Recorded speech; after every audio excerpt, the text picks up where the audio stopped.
getting your body and mind prepared to train.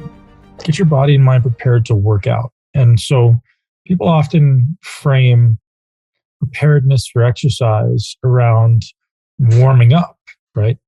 And as much as that's not necessarily incorrect, it doesn't necessarily prepare you for maximum effectiveness in the gym.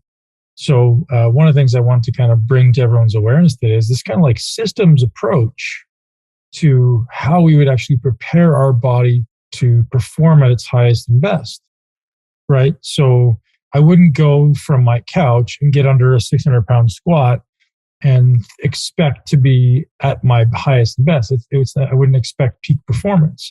I wouldn't go from 100-degree weather, even though I'm warm, into the gym and think about squatting 600 pounds or deadlifting 600 pounds. I wouldn't expect to be prepared, right? So then getting your brain moving and going, oh, okay, what actually needs to be prepared for me to do this thing more effectively? So if you walk down kind of the list of systems inside the body that you want to prepare, that you can prepare, one of the most important things that we're thinking about as we walk into the gym, or we should be thinking about, is tissue quality, right? So what is the quality of my muscle tissue? What is the quality of my elastic tissue right now? So like my fascia tissue, right? My connective tissue is what I'm looking for. What's the quality of that?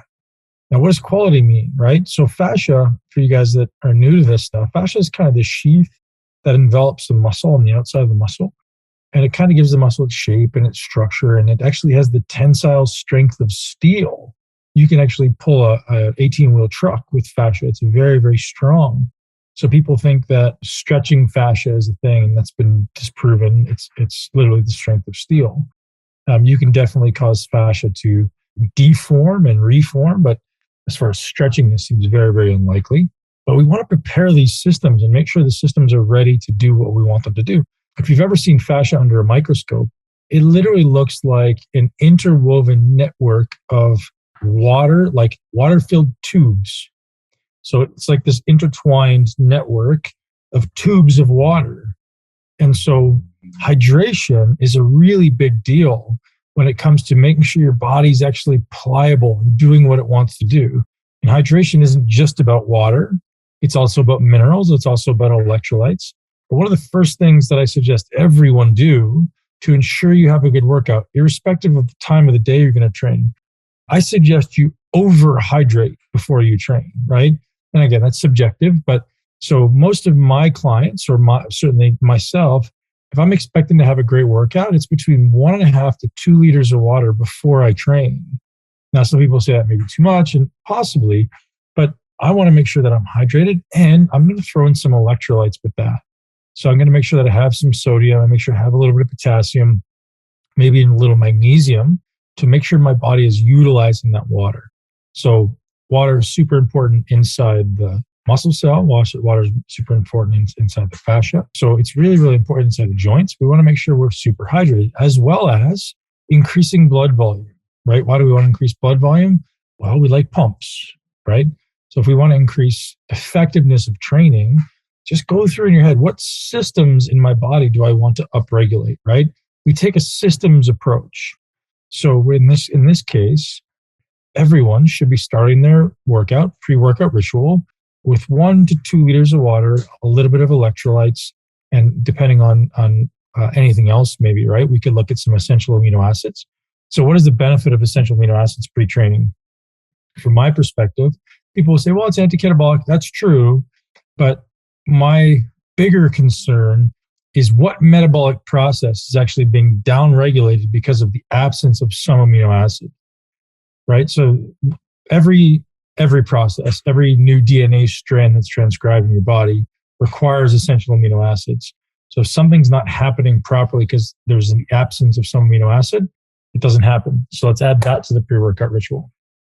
All right, so before we even set foot in the gym, water, electrolytes, essential amino acids. Then most of us are aspiring for some type of fat utilization, right? If you're training very glycolytically, which means typically like high intensity weight training, there's not a lot of fat metabolism. But for some of us who are doing some cardiovascular type training or some endurance type training, there may be benefit to adding the supplement L-carnitine into your routine. So if you're doing low intent, low duration cardio, or if you're doing more endurance-based weight training, L-carnitine is the rate limiting factor in getting fat into the mitochondria to be used for energy. Right? So adding some of that in there can be a good idea. Additional things we look at, some people like to take things that cause increased nitric oxide retention, right? So what does nitric oxide do? Causes dilation of blood vessels. When we go in the gym, we want to try to get as much blood into a muscle as we can. Why? Not necessarily because the pump is correlated with growth, although it may be, it may not be, nobody really knows. But what it is correlated with is increased nutrient delivery, right? We want to deliver more glycogen into the system. We want to deliver more electrolytes into the system, more energy into the system so the muscle can contract longer and harder. So nitric oxide boosters have a benefit of increasing the body's ability to get nutrients, think about it that way, into the cell, nutrients, hydration, whatever the cell needs to contract more often. So nitric oxide boosters look like L-citrulline, L-arginine, beetroot extract, betaine. That's probably it. I also add some methylated B vitamins in there, some methylation support. So we're just kind of walking through this system by system. Now, caffeine is one of these things that is a bit of a double-edged sword. So caffeine is vasoconstrictive, where we just say we're trying to vasodilate.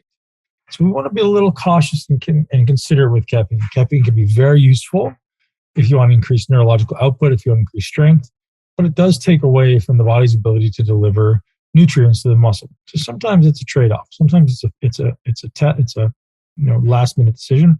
Will it increase my performance enough, or should I back off? Typically, if we're doing caffeine, my suggestion is stay away from coffee. Coffee can be okay, but many people it actually causes increased vasoconstriction. Same with nicotine, causes vasoconstriction if anyone chooses nicotine.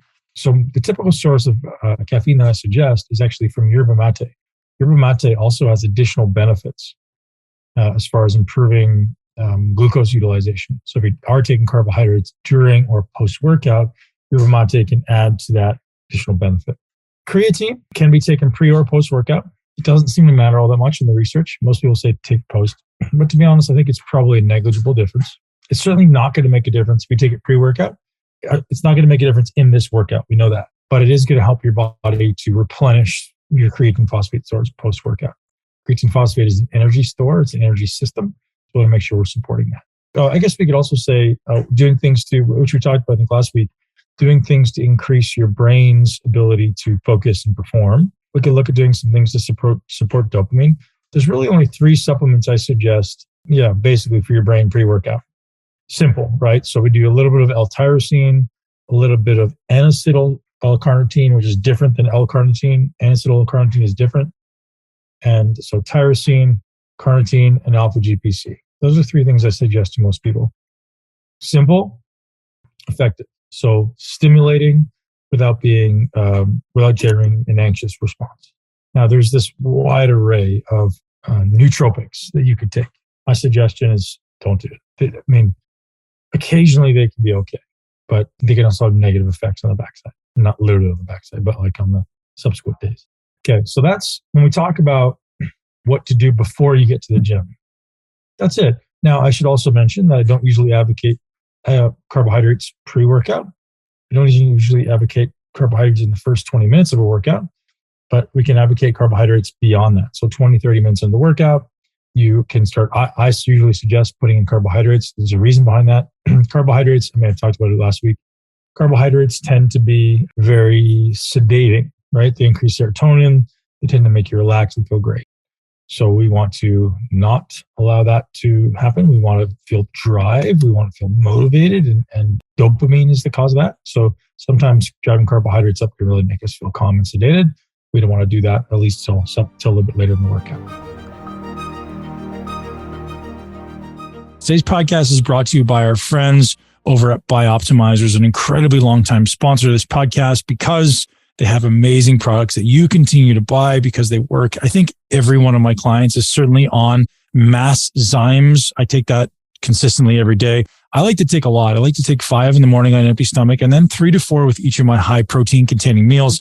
This really helps me extract the protein from the meat and the ultimate protein sources that I'm consuming, rather than just eating it and assuming that my body's going to utilize it, I want to make sure that my body can digest, absorb, and assimilate all these high cost proteins and high quality proteins that I'm consuming. It's not just about what you consume. It's about what your body can digest, absorb, and assimilate. So I highly suggest you head over to bioptimizers.com and use the code MUSCLE10 to get 10% off. That's BIOPTIMIZERS,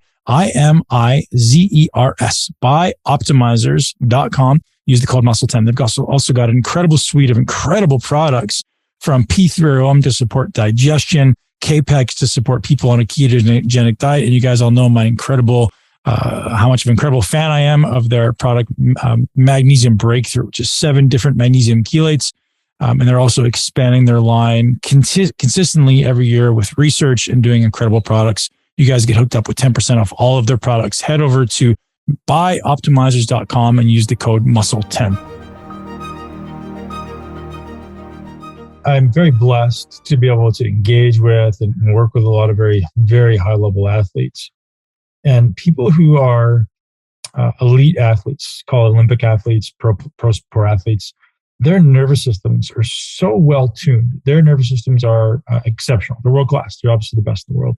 And someone who is an Olympic athlete oftentimes is typically genetically very sympathetically driven. What that means is, so when you think of the autonomic nervous system, sympathetic, parasympathetic, someone who you see kind of relaxing and really slow and really lethargic almost appearing, that's parasympathetically oriented.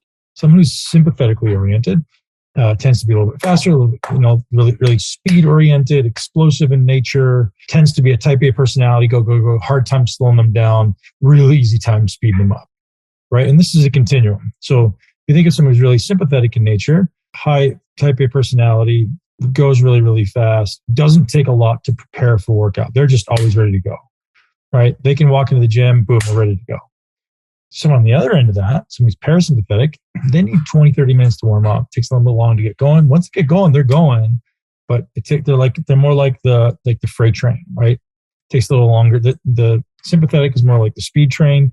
The parasympathetic is more like a freight train. It takes a little while to get going. Once they're going, they're good. It takes a little while to get going. So someone like that, I'm guessing, this is my speculation, would often be a type A personality, likely be very, very lean, likely has amazing insulin utilization because they're very lean and they're an Olympic athlete.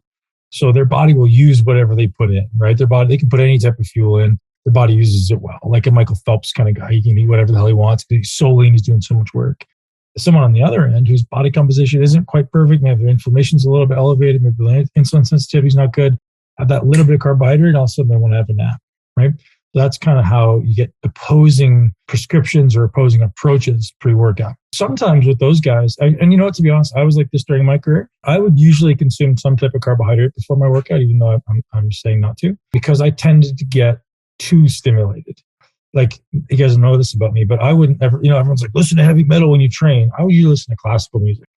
Why? Because getting too stimulated was always a problem. Getting up for the workout was never a problem. Getting too stimulated was my problem. I get 30 minutes in the workout, I'd be fucking gassed because I was ready to run through walls. So I actually had to learn to calm my nervous system down so I could extend the workout. Otherwise, I was just too amplified. Caffeine before the workout, no way. I'd go crazy. So I was very, very stimulated. So for me, I would often go and have carbohydrates before the gym, just like because I didn't want to I was almost like anxious. I was almost like on edge because I'd get so pumped for the workout that I had to calm myself down. Guys, if you haven't looked at your DNA, it's a useful thing to look at your DNA. I think it's called the CYP1A gene, CYP1A2 or CYP1A gene, that tells you how quickly you process caffeine. So CYP is like CYP1A, 1A2 or 1A something. There's a number of them.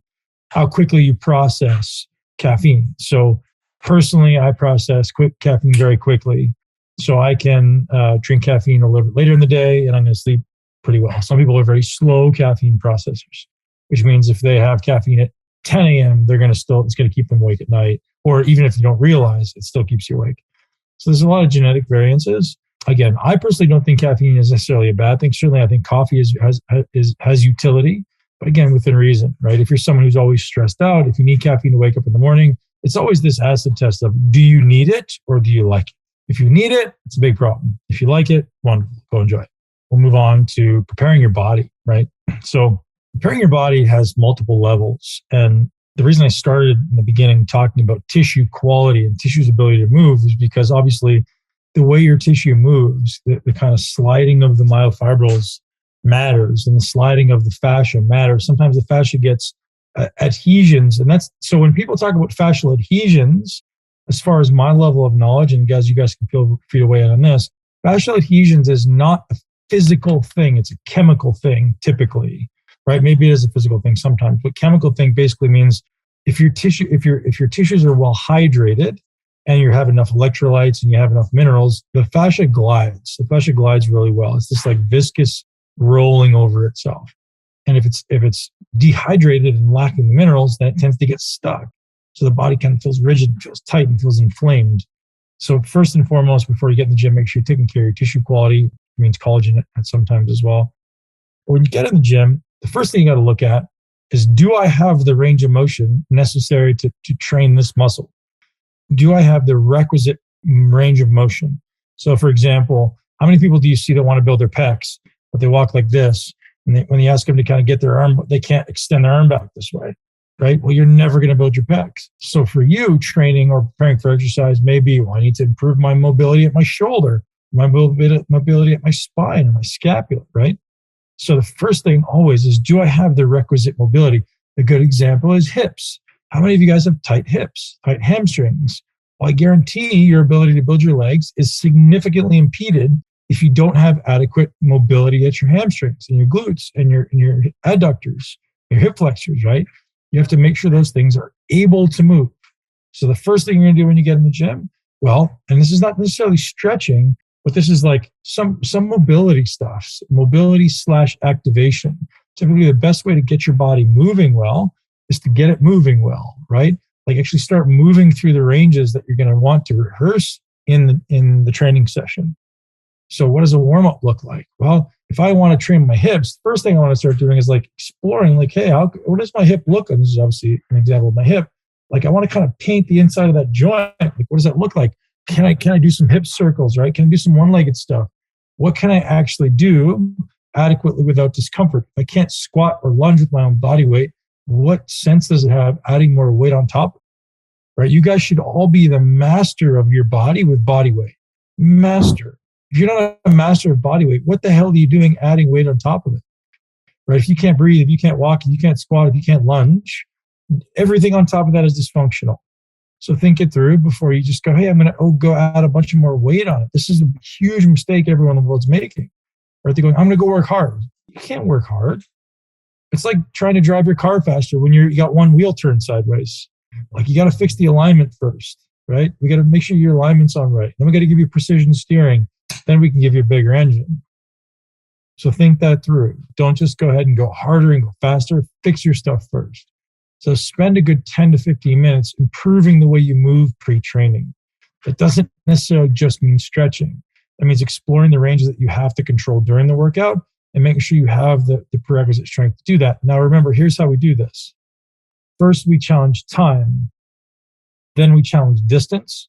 And finally, we challenge load or resistance, right? Times first, then distance, then load. So if I want to improve my mobility in some position, I simply go there and spend some time there, right? So if I want to get better at the bottom of the squat, go there, spend time there. This is not passive, this is active. What's the difference between passive and active? I don't just go there and relax. I go there and see like, how hard can I contract in these positions? So that's, kind of physiological or physical prerequisite number one. Second, we want to amplify contractile ability. I can't go in and squat 600 pounds even though I'm warm. I have to first squat 100, then 200, then 300, then 400, then 500, then 600, right? I have to amplify my nervous system's ability to recruit more muscle fibers per unit time, per contraction. So think about that. That's kind of the next step, right? Do I have the stability, the mobility, the stability, and then ultimately you have to start amplifying the ability of the nervous system to contract. So those are what we call activations. So if you want to train your pec, if you guys have a weak body part, any weak body part, go through this process. Because anyone comes to me and goes, hey man, I can't build insert X body part, glutes. I can't build my glutes. I already know you have terrible hip mobility. I already know that you're weak in the short position, and I know you can't get to the long position 100% of the time. So I know your mobility is bad. I know you're weak in the short position. I know you're weak in the lengthened position. So you're weak at the extremes because you can't get there. You're too weak to get there. Does that make sense? So we have to improve your mobility to open up the range a little bit, and then we improve the body's ability to contract in that range. So how do we do that? Get good within the range that you're able to contract in. So let's say, sorry, you can't really see my lower half, but let's say I want to get better at contracting. Maybe I can't pull my shoulder back, right? Because I'm trying to build my pec. My shoulder stays up and forward. Well, first thing I want to do is like practice keeping that shoulder back and down. And maybe I load it in some direction, that position, and then I can progress it from there. That's a really simple way. Actually, let me reverse into one more thing. I didn't quite touch on, you have to be aware of all the joints involved in an exercise. So squatting, for example, most people I'm just going to train my hips. I'm just going to loosen up my hips and my knees. But then you forget about your ankles. And I would say probably, a good percentage of the time, back injuries and knee injuries are actually caused from your feet and your ankles. I don't want to say, I don't know a number, but like a pretty big percentage of the time, knee and hip and back injuries are actually caused by lack of ankle mobility.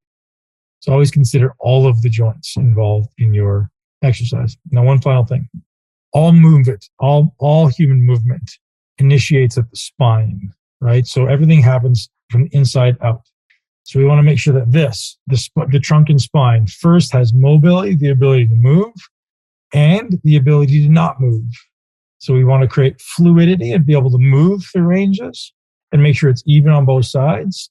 And then I want to be able to create the ability to not move through rigidity. Does that make sense? So when you guys are training, it's not a bad idea to consider doing some abdominal training, to consider doing some glute training, to start stabilizing the trunk and spine and pelvis. Not a bad idea, almost always. So I can watch somebody move and I can go, oh, clearly the way they move, they're going to be glute dominant or quad dominant, whatever, right? And so we can learn to manipulate the mechanics of the exercise to completely disadvantage any body part we want to. So if someone's got a strong body part, let's say for me, for example, with my quads, I could have very easily later in my career, when I finally learned this stuff, not later in my career, maybe early in my career, but when I finally learned this stuff, I could then flip it around and learn how to take the quads out of the exercise and emphasize the glutes way more. So an example for ladies, you can definitively build huge glutes and not have huge quads if that's your goal, right? We could definitely do that. And guys, we could definitely build big quads without having big glutes. There's going to be some development there. Like we don't want to have no glutes and huge quads, and we don't want to have no quads and huge glutes. That may not, well, it may work, but it may end up causing imbalances and pain. But we could do it. Yeah, we could definitely do it. So it's just even learning how to manipulate the mechanics. So it's like direction of force, the muscle that's kind of initiating the movement, basically. The way that I think about this is relevant to all you guys too. Your body will always, 100% of the time, default to a position of strength. So if I put 100 pounds on my back or 500 pounds on my back, my body's going to go to the strongest possible position that it has to move that weight, right? So if I'm let's say I have 300 pounds on a bench press and I'm coming down on my chest, my body goes, oh shit, my chest can't do this. Your body goes, I'm not going to rip, I'm going to change. So your body has in that moment has three options, right? It's like, well, I can fail, I can tear, or I can cheat. That's it, right? So it goes, oh, I'm going to cheat to use whatever muscles I can. So if you're exceeding the muscle's ability to contract or exceeding the range of motion you have control over, your body goes, well, I'm going to tear, or I'm going to fail, or I'm going to cheat. So I always goes, yeah, let's cheat. Let's change the form.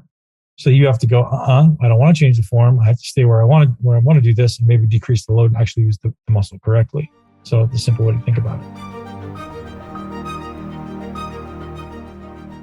Thanks for listening to the Muscle Intelligence Podcast. For full episode guides with important takeaways and bonus resources, head over to muscleintelligence.com/learn. If you enjoy the show and find value in the content, please subscribe, share this podcast with at least one person you know and love who would benefit from this content. Leave us a review and support our sponsors. You can see the full list of show sponsors, discounts, and get exclusive Muscle Intelligence deals at muscleintelligence.com/resources. To join our private community and get VIP access to my masterclasses, upcoming muscle camps, and other resources that we don't post anywhere else, head to muscleintelligence.com/community. Most of all, thank you very much for your trust, for your time, and most importantly, for supporting health and fitness in this world. Enjoy your day, and I look forward to seeing you here next week. Thank you so much for tuning into Muscle Intelligence. If you enjoyed today's episode, please be sure to share it with at least one person you know. And make sure you're subscribed so you never miss an episode. This podcast is for information purposes only. The statements and views on this podcast are not medical advice. This podcast, including Ben Pakulski and the producers, disclaim responsibility for any possible adverse effects from the use of information contained herein. Opinions of guests are their own, and this podcast does not endorse or accept responsibility for statements made by guests. This podcast does not make any representations or warranties about guest qualifications or credibility. This podcast may contain paid endorsements or advertisements for products or services. Individuals on this podcast may have a direct or indirect financial interest in products or services referred to herein. If you think you have a medical problem, consult a licensed physician.